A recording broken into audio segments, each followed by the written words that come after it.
Tem muita gente que não rompe porque só se move no natural. Eu preciso fazer contas. Se as contas disserem que dá para ir, eu vou. Se as contas disserem que não faz sentido, eu fico. Eu vou pedir opiniões.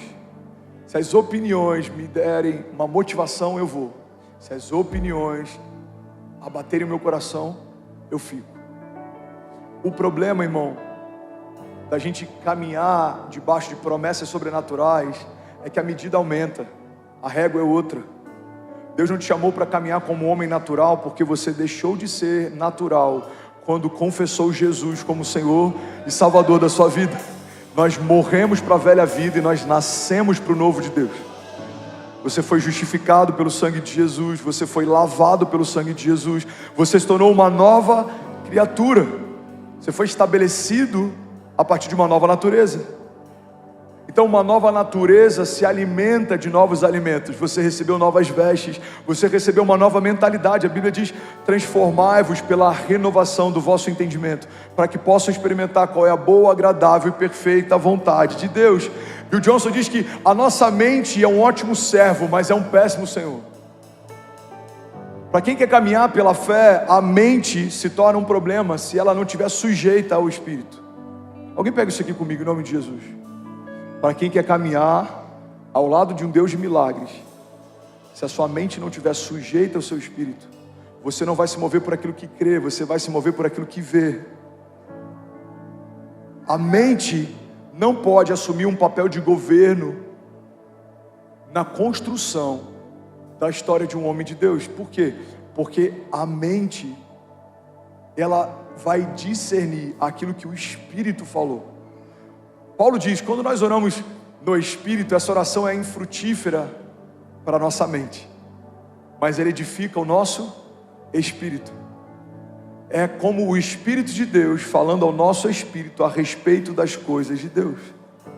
Então o Espírito de Deus está conectado ao nosso espírito, nos dando impressões. Sabe quando se fala: eu tenho uma impressão no meu espírito? O que é uma impressão?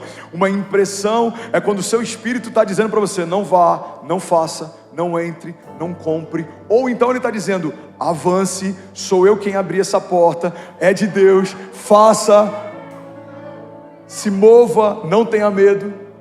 Um homem espiritual precisa se mover segundo impressões espirituais. Pastor, mas a Bíblia diz que numa multidão de conselhos há sabedoria. Sim, mas você precisa acessar uma multidão de conselhos de homens espirituais. Homens que acessam os céus, homens que ouvem os céus, te darão um conselho dos céus. Homens que são naturais, te darão conselhos naturais. Você quer um exemplo de um conselho natural que pode roubar, abortar um destino profético? Pedro e Jesus. Jesus fala: olha, eu vou ser entregue nos próximos dias, eu vou ser vendido, vou ser crucificado. Pedro fala: não, Senhor, de forma alguma, nós não vamos permitir que isso aconteça. Isso é um bom conselho, mas é um conselho natural. O conselho de Pedro está dizendo para Jesus: a gente não vai permitir que você seja vendido e morto. Mas esse era o plano de Deus. A cruz não foi um engano, a cruz foi o propósito. A cruz não aconteceu por acaso. Jesus veio para ser crucificado. A palavra já dizia: maldito é todo aquele colocado sobre o madeiro. A maldição da criação veio sobre Jesus naquele lugar, e a bênção de Deus veio sobre a criação a partir daquele dia. Então o que Pedro está dizendo, naturalmente, é: nós pouparemos você, guardaremos você, cobriremos você. Mas o que Pedro está dizendo, segundo o entendimento espiritual, é: nós impediremos o plano da redenção de se manifestar.